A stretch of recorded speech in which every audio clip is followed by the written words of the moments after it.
Isang magandang araw Pilipinas, magandang araw Soxergen. Welcome sa isa na namang edisyon ng programang Performing and Informing hatid sa inyo ng Presidential Communications Office, Philippine Information Agency at Information Coordinating Network of Soxergen o IconSox. Sa ngalan ni PIA Director General Catherine Chloe De Castro at Regional Director Frian Abquilan, ako po si Oliver Rivera at samahan ninyo kung alamin ang mga latest development programs, projects and activities ng ating pamahalaan na ipinatutupad sa bahaging ito ng bansa.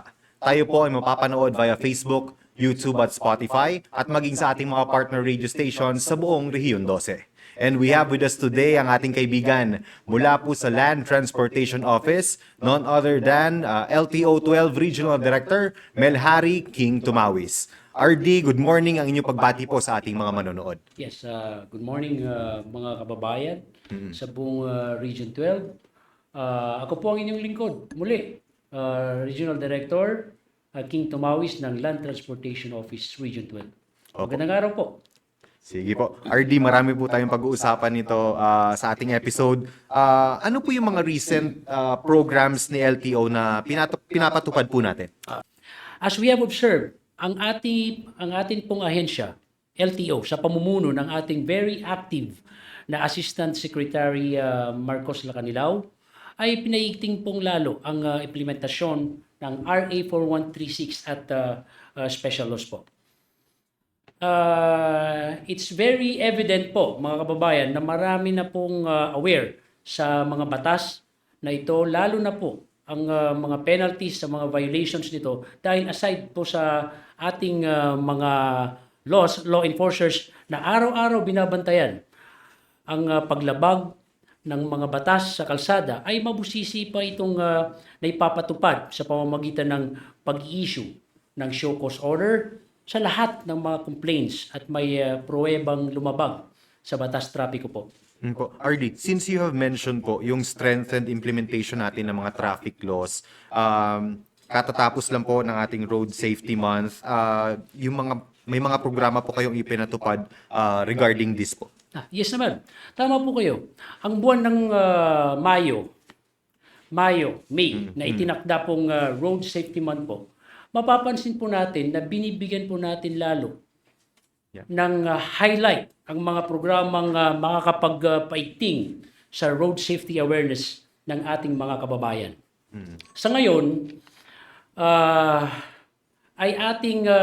ating nilalawakan lalo ang mga theoretical driving lectures, road safety and defensive driving seminars. Nagbibigay po tayo ng road safety lectures din sa mga kabataan. At ini-ensure po natin na lahat ng nagre-request ng deputation ng mga law enforcement officers ay equipped po sa mga kaalaman, lalo na sa mga recent orders and memoranda na ipinapatupad ng LTO, hindi lamang ng RA 4136 po. Talagang very active si LTO sa pagpapatupad ng itong mga lectures natin, especially sa mga kabataan, RD. Yes, Recently, nagte-trending si LTO. Marami nagtatanong po about sa order on the extension of validity ng registration, driver's license, and pwede nyo po kaming mabigyan ng konting informasyon po regarding dito para sa kalinawan ng ating mga manonood po. Okay.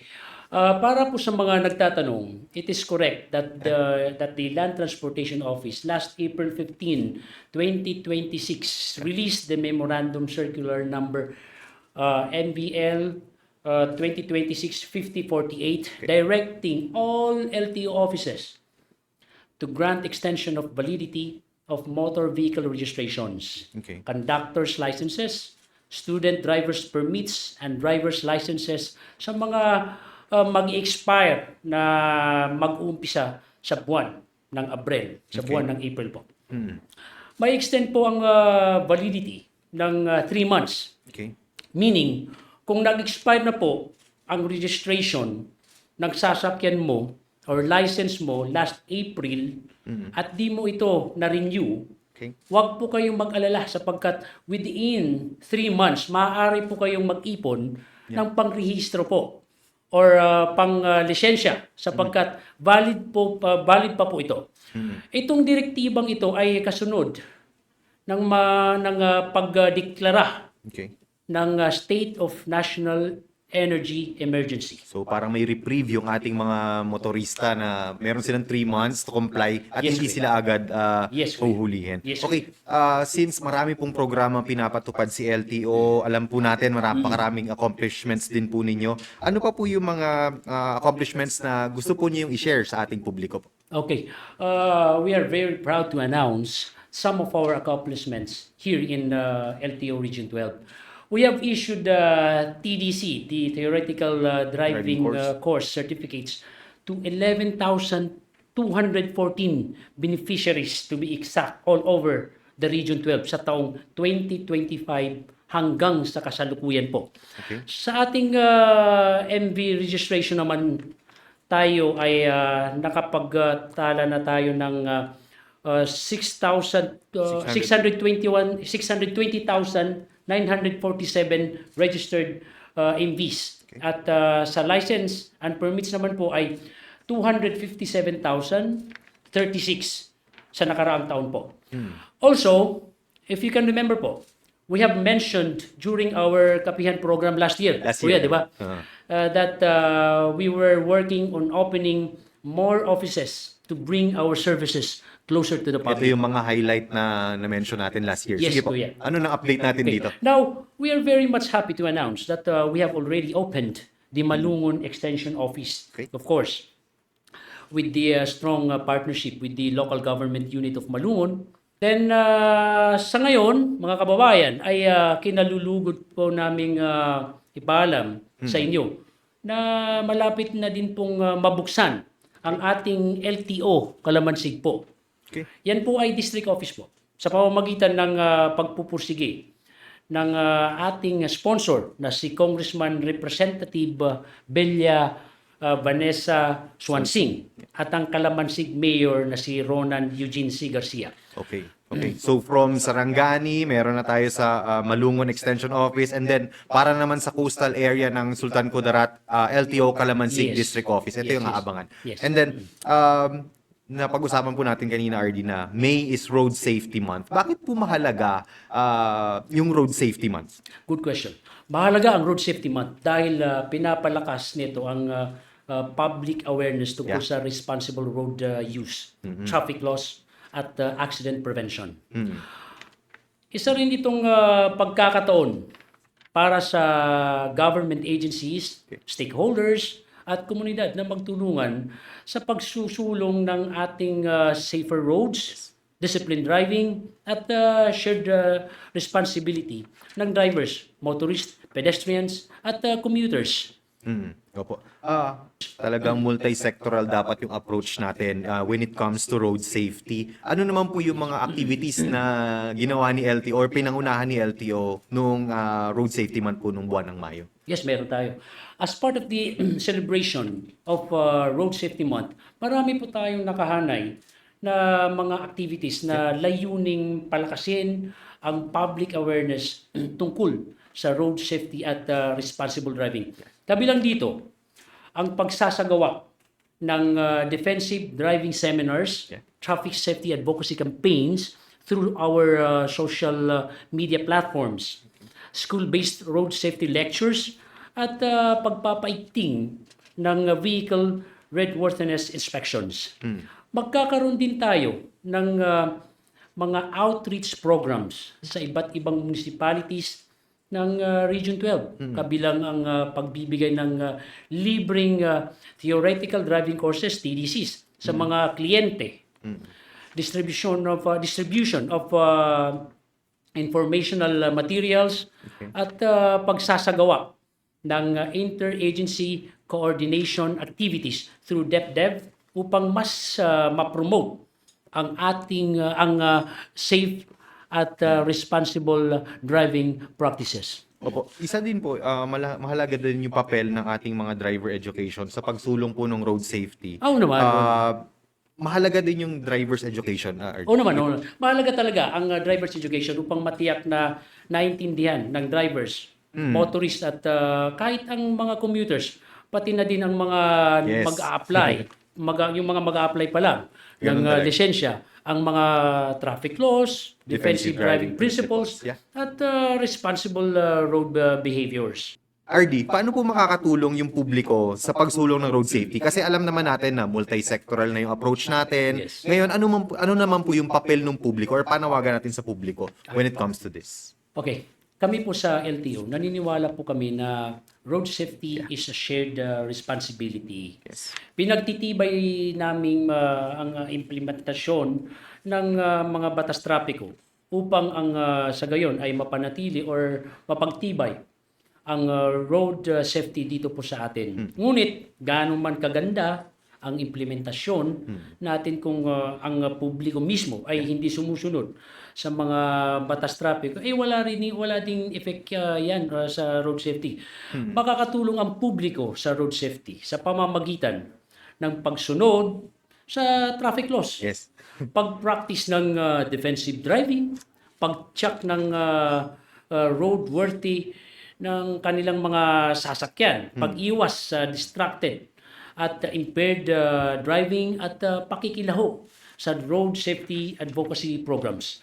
Ang responsible behavior ng lahat ng road users ay mahalaga upang maiwasan ang aksidente at makapagsalba pa tayo ng buhay. Opo, RD, nung buwan ng Mayo, hindi lamang Road Safety Month yung ating isinusulong, pati na rin Ease of Doing Business o EODB Month din. Sa tingin niyo po, paano nakakatulong yung Citizens Charter natin para maiwasan po yung mga fixers at irregular na mga transactions? Okay, kuya. Ito yun. Malinaw na nakasaad sa Citizens Charter ang standard procedures, documentary requirements, prescribed fees at processing time ng bawat transaksyon. Dahil accessible ito sa publiko. Nababawasan ang opportunity para sa unauthorized intermediaries o fixers dahil alam na ng mga kliyente ang tamang proseso at tamang bayarin. Yes. So, nai-empower din ang mga kliyente na magtanong at mag-report ng anumang irregularities o maling gawain. Kaya mas napapalakas ang transparency, accountability, at tiwala ng publiko sa serbisyo ng ahensya. Just like any other offices, RD, alam natin may mga challenges din Yes. sa pagpapatupad nitong ease of doing business. Ano yung karaniwang mga challenges po na kinakaharap ng mga LTO personnel natin when it comes to this? Okay. Sa tingin ko, kabilang sa common challenges, ang mataas na volume ng clients. Kita natin kanina. Yes, Sige. kita mo naman talaga. System connectivity issues o yung madalas na offline. Yes. Okay? Malimit, nangyayari yun eh. Limited resources sa ilang offices at sa pag-adjust sa evolving technologies at regulations. Sa kabila nito, patuloy namang pinapabuti ng LTO ang kanilang systems at processes upang makapagbigay ng mas efficient at accessible na serbisyo sa publiko. Speaking of this, RD, alam natin, challenge talaga yung mga sa GIDA areas natin, mga liblib na lugar. Yes. Ano yung mga partikular na mga serbisyong inahatid ni LTO para mas ipalapit pa po yung ating serbisyo doon sa mga nasabing mga far-flung areas? Good question, good question. Ang epekto at tagumpay ng outreach programs ng LTO Region 12 ay makikita sa pagbaba ng bilang ng mga hindi rehistradong mga sasakyan at mga walang lisensyang drivers sa mga malalayong komunidad. Sa halip na bumiyahe ng malayo at gumastos ng malaki ang mga residente papunta sa mga pangunahing mga tanggapan o district offices ng LTO Region 12, ay kami na mismo ang naglalapit ng serbisyo sa kanila. Opo. Then, mention natin, one of the main programs ni LTO, especially in Region 12, kumbaga, one of the best practices is yung implementation ng ating TDC, libreng TDC, sa mga malalayong komunidad.